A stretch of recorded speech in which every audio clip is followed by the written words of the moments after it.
بسم اللہ الرحمن الرحیم عن ابی ہریرہ رضی اللہ عنہ ان رسول اللہ صلی اللہ علیہ وسلم قال اتدرون من المفلس قالوا المفلس فینا من لا درہم له ولا دینار ولا متاع فقال ان المفلس من امتی من یأتی یوم القیامت بصلاة وصیام وزکاة وَيَأْتِي وَقَدْ شَتَمَ هَذَا وَقَذَفَ هَذَا وَأَكَلَ مَالَ هَذَا وَسَفَكَ دَمَّ هَذَا وَضَرَبَ هَذَا فَيُعْطَى هَذَا مِنْ حَسَنَاتِهِ وَهَذَا مِنْ حَسَنَاتِهِ فَإِنْ فَنِيَتْ حَسَنَاتُهُ قَبْلَ أَنْ يُقْضَى مَا عَلَيْهِ أُخِذَ مِنْ خَطَايَاهُمْ فَطُرِحَتْ عَلَيْهِ ثُمَّ طُرِحَ فِي النَّارِ أو كما قال عليه الصلاة والسلام رواه مسلم۔ حضرات گرامی قدر، احباب ذیشان، سامعین و سامعات، حضور نبی رحمت صلی اللہ علیہ وآلہ وسلم کا یہ ارشاد مبارک سیدنا ابو ہریرہ روایت کرتے ہیں۔ فرماتے ہیں کہ رسول اکرم صلی اللہ علیہ وسلم نے صحابہ کی مجلس میں یہ پوچھا کہ اتدرون مل مفلس، تمہیں معلوم ہے، جانتے ہو کہ مفلس کون ہے؟ مفلس، غریب، کلاش، بھوکا ننگا۔ تو صحابہ نے جواب دیا کہ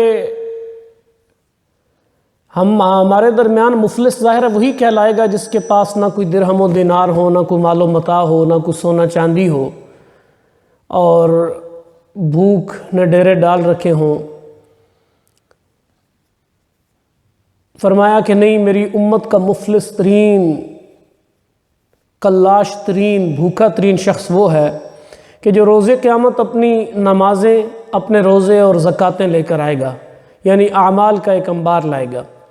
وقد شتم ھذا، لیکن اس کے ساتھ ساتھ معاملہ اس کا یہ بھی ہوگا کہ کسی کو اس نے گالی دی ہوگی، فلاں پر اس نے تہمت لگائی ہوگی، فلاں کا مال ہڑپ کیا ہوگا اور فلاں کا خون بہایا ہوگا، فلاں کو مارا ہوگا، پھر اس کی بعض نیکیاں فلاں کو اور بعض نیکیاں فلاں کو دے دی جائیں گی۔ اب اگر اس کی سب نیکیاں ختم ہو گئیں اور ادائیگی ابھی باقی رہی تو پھر ان سب کی برائیاں اس پر ڈال دی جائیں گی اور پھر اسے آگ میں جھونک دیا جائے گا۔ بڑی واضح ہے حدیث پاک اپنے مفہوم کے اعتبار سے، اور ہمارے گرد و پیش بسنے والے اور جس معاشرے اور ماحول کے اندر ہم رہتے ہیں ان لوگوں کے حقوق سے متعلق ہے۔ سب سے پہلا تو انداز جو نبی اکرم صلی اللہ علیہ وسلم کا ناصحانہ انداز، وہ قابل ذکر ہے اس حدیث پاک کے اندر، کہ حضور نے پہلے ذہنوں کو پوری طرح سے متوجہ کیا، پوری طرح سے انہیں اپنی طرف مبذول کروائی ان کی توجہ، اور سوال ان سے کیا کہ من المفلس، مفلس کی تعریف کرو، بھوکا ننگا کون ہوتا ہے؟ وہ شخص کے جو کلاش کی، یعنی کلاش ہو کر بالکل بینکرپٹ جسے ہم کہتے ہیں اپنی زبان انگلش میں، بینکرپٹ، کہ ایسا بندہ جس کے پاس کچھ بھی باقی نہ رہا ہو، ہر لحاظ سے ڈوبنے والا ہو اس کا مال و متاع۔ اور صحابہ نے ظاہر ہے جب مفلس کا پوچھا تو صحابہ کا ذہن بھی اسی طرف ہی گیا، اور انہوں نے بھی اسی کی بات کی کہ من لا درہم لہ ولا متاع،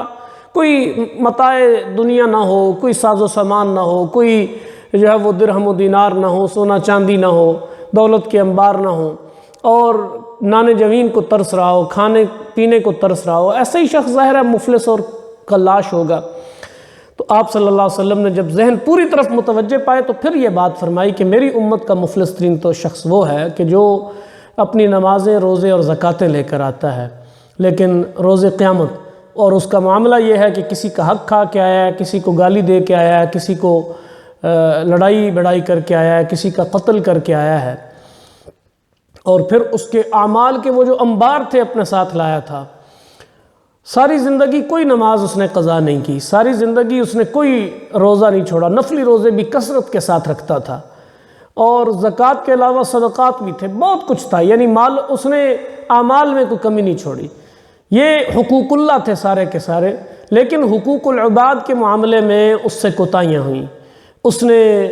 پڑوسی کو تکلیف پہنچائی، اس نے اپنے ساتھ کام کرنے والے کو تکلیف پہنچائی، کسی کو گالی، کسی کو تھپڑ، کسی کا قتل، یعنی حضور علیہ السلام نے وہ سارے امور گنوائے، وہ صفا کا دم ہاذا، کسی کا خون بہایا۔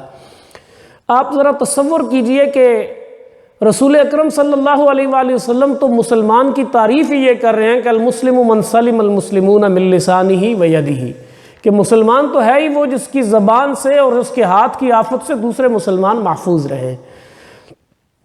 مسلمان کا لفظ یہاں فرمایا، لیکن حقیقت میں تو جو اسلام کا یعنی اسلام کی تعلیم ہے وہ تو یہ ہے کہ کوئی بھی بندہ، کوئی بھی شخص کسی بھی نسل سے، مذہب سے اور کسی بھی وطنیت کا ہو، کسی بھی نسل کا ہو، کسی بھی ملک کا ہو، بندہ مومن تو سلامتی اور امن کا پیغام ہونا چاہیے۔ مومن من امنہ الناس، کہ لوگ جس سے محفوظ ہوں، مسلم کہ جس کے ہاتھ سے اور زبان سے لوگ محفوظ ہوں۔ ہمارا جو اس وقت معاشرتی فساد ہے ہماری معاشرتی زندگی کے اندر، اس کی گویا بنیادی وجہ یہ ہے کہ دو چیزیں ہیں کہ جنہیں بظاہر قابو کرنا مقصود ہے، ایک ہاتھ اور ایک زبان، جس کا ذکر حدیث پاک میں بھی کیا کہ مسلمان کے ہاتھ سے اور زبان سے لوگ محفوظ رہے۔ یہ دو چیزیں اگر قابو میں آ جائیں تو گویا امن و سلامتی کی فضا پیدا ہو جائے، اور اگر انہیں بے لگام چھوڑ دیا جائے تو پھر معاشرے میں گالی گلوچ، غیبت، بدگوئی، دھینگا مشتی، مار کٹائی اور دنگا فساد، بلکہ قتل و غارت تک جو ہے وہ نوبت پہنچ جاتی ہے۔ جان و مال پر پھر ڈاکے پڑتے ہیں، عزتیں عصمتیں لٹتی ہیں، اور ظلم اور بے حیائی سمجھیں کہ پھیل جاتی ہے، تو سکون اور عافیت اس معاشرے سے رخصت ہو جاتا ہے۔ اب یہ الفاظ کس قدر جو ہے وہ شدید ہیں، الفاظ حدیث پاک کے خود ہی جو ہے وہ پکار کے کہہ رہے ہیں کہ سنبھل جاؤ اور اس طرح حقوق پر ڈاکہ ڈالنے سے باز آ جاؤ۔ سیدنا ابو موسیٰ اشعری رضی اللہ تعالیٰ عنہ فرماتے ہیں کہ نبی اکرم صلی اللہ علیہ وسلم نے ارشاد فرمایا کہ اللہ تعالیٰ ظالموں کو ڈھیل دیتا رہتا ہے، ان کی رسی دراز کرتا رہتا ہے، لیکن پھر جب ان کو پکڑتا ہے تو پھر نہیں چھوڑتا۔ پھر آپ نے یہ آیہ مبارکہ تلاوت فرمائی سورہ ہود کی، وَكَذَلِكَ أَخْذُ رَبِّكَ إِذَا أَخَذَ الْقُرَىٰ وَهِيَ ظَالِمَةٌ إِنَّ أَخْذَهُ أَلِيمٌ شَدِيدٌ، کہ یہ ہے تیرے رب کی پکڑ، تیرے رب کی پکڑ اس طرح سے ہے کہ جب اس نے بستیوں کو پکڑا اس حال میں کہ وہ ظالم تھے، اور اس کی پکڑ پھر بڑی ہی دردناک ہے، علیم شدید یعنی المناک اور شدت والی سخت پکڑ ہے، پھر اس کا معاملہ اتنا آسان نہیں ہے چھوٹنا اس کا۔ تو عرض یہ کر رہا تھا کہ کس قدر یعنی افلاس کی حالت ہوگی اس شخص کی کہ روز قیامت اس کے سارے انبار، اس کی نیکیوں کے، اس کی نمازیں، زکاتیں، اس کے درود و وظائف اور اس کی ساری زندگی کی محنت یوں لٹ رہی ہے کہ ایک شخص آتا ہے اور دربار الہی میں شکایت کرتا ہے کہ اس نے گالی دی تھی، اور اس کی کچھ نمازوں کا اجر اٹھا کر اسے دے دیا جاتا ہے۔ پھر اسی طرح لائن لگ جاتی ہے سوالیوں کی اور شکوہ کرنے والوں کی اور دعویٰ کرنے والوں کی۔ تو حضور علیہ السلام اس کے افلاس کی نشاندہی فرما رہے ہیں کہ کس قدر مفلس ہو جائے گا وہ شخص، اور کس قدر اس کے لیے مشکل بن جائے گی وہاں اس روز کہ وہ اپنے ہر چیز سے محروم ہوتا چلا جا رہا ہے، اور اپنی آنکھوں کے سامنے اپنی زندگی بھر کی کمائی لٹتی دیکھ رہا ہے وہ، یعنی اس کی کمائی اس کے سامنے لٹ رہی ہے، اس کی وہ ساری زندگی کی محنت اکارت جا رہی ہے، لوگ اس کی نیکیاں لے کر جا رہے ہیں۔ جب بھی ہم کسی سے زیادتی کرتے ہیں، چھوٹی یا بڑی، زبان سے یا ہاتھ سے، یا کسی بھی نوعیت کی کسی کی دل آزاری کرتے ہیں، تو آپ سمجھ لیں کہ آج کی پڑھی ہوئی نمازیں آپ نے اس کو دے دی، آج کا رکھا ہوا روزہ آپ نے کسی کی غیبت کر کے اس کو دے دیا، آج کی جو ہے نا وہ جو کمائی تھی دن بھر ذکر و اذکار اور درود و وظائف کی اور تلاوت قرآن کی، وہ کمائی گویا آپ نے اس شخص کو دے دی ہے جس کی آپ نے بدخوائی کی، یا جس کے ساتھ جو ہے وہ دھوکہ کیا، یا جس کو فریب دیا، یا جس کا حق کھایا۔ یہ ساری وہ چیزیں ہیں روز محشر جب انسان نگاہوں کے سامنے اپنی کمائی لٹتا دیکھے گا تو وہ پچھلے سارے افلاس اور غربت اور بھوک ننگ بھول جائے گا، اس لیے کہ اصل غربت اور اصل افلاس تو وہ ہے جس کی نشاندہی نبی رحمت صلی اللہ علیہ وسلم کر رہے ہیں۔ اور اپنا ہر عمل، یعنی کوئی بھی بدعمالی جب ہو اور کسی کے حق میں کوئی کمی اور کوتاہی ہو رہی ہو، کسی کی حق تلفی ہو رہی ہو، کسی کے ساتھ غضبناک ہو رہے ہوں، اپنے اختیار اور اپنے اقتدار کا اور اپنی طاقت کا اور سطوت کا ناجائز فائدہ اٹھا رہے ہوں، تو اس میں ایک لمحے کے لیے میں اور آپ ضرور سوچیں کہ کہیں ایسا تو نہیں ہے کہ میں اپنی دن بھر کی نیکیاں برباد کر رہا ہوں، اپنا بہترین توشہ آخرت جو ہے وہ میں جو ساتھ لے کر جانا چاہیے وہ میں یوں بانٹتا پھر رہا ہوں۔ یہ بہت بڑی بات ہے کہ اور پھر حضور علیہ السلام کے الفاظ یقین جانیے اگر غور کیا جائے تو کلیجہ چیر دینے والے ہیں کہ اس کی نگاہوں کے سامنے فَإِنْ فَنِيَتْ حَسَنَاتُهُ، وہ ساری کی ساری نیکیاں حقدار آ کر لے جائیں گے، گالی کھانے والے، چوٹیں کھانے والے، جس کا حق کھایا وہ سارے آ کے جب ساری نیکیاں لے جائیں گے تو یہ بالکل خالی ہاتھ ہو جائے گا، لیکن ادائیگی ابھی باقی ہوگی، ابھی اس کے ذمے اور بہت سارے گناہ باقی ہوں گے۔ پھر جب وہ لوگ آئیں گے تو اللہ کہیں گے بھئی اس کی تو نیکیاں، فرشتے کہیں گے اللہ اس کی نیکیاں تو ختم ہو گئی ہیں، فرمایا جائے گا ان کے گناہ اٹھاؤ اور اس کے سر پہ ڈال دو اور ان گناہوں کی پاداش میں اسے جہنم میں ڈال دو، ثم طرح فی النار، پھر جہنم میں ڈال۔ ذرا تصور کریں کہ کس قدر المناک ہے یہ معاملہ اور کس قدر آپ کہہ لیں کہ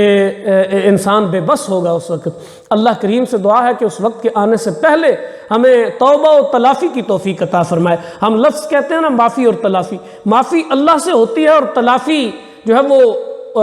عباد سے، بندوں سے ہوتی ہے، یعنی بندوں سے اپنا معاملہ یہی کلیئر کر کے اور صاف کر کے اور واضح کر کے جانا چاہیے۔ اور یہ جو موت کا المناک کھیل ابھی جاری ہے اور موت نے اور موت کے عفریت نے جس طرح سے اپنے پنجے گاڑے ہیں اور انسان روزانہ دیکھیں نا ان چند دنوں میں ہمارے آس پاس رہنے والے ہنستے کھیلتے حشاش بشاش ٹھیک ٹھاک صحت مند تندرست لوگ کس طرح اپنے رب کے حضور پہنچ گئے ہیں۔ اگر یہ کیفیت موت میرے اور آپ کے اوپر اچانک طاری ہوتی ہے جو کسی وقت بھی ہو سکتی ہے اور یہ بیماری نہ بھی ہوتی تب بھی موت کا پنجہ تو جو بڑا ظالم ہے اور اس نے تو اپنے وقت پہ جو ہے نا وہ پکڑ لینا ہوتا ہے۔ اگر ایسی کیفیت میرے اور آپ کے اوپر آتی ہے تو کیا ہم اس معاملے کے لیے تیار ہیں؟ روز قیامت کے افلاس سے بچنے کے لیے ابھی ضروری ہے کہ ہم اپنی اصلاح کر لیں۔ مالک کریم ہمیں توفیق عطا فرمائے۔ وما علینا الا البلاغ۔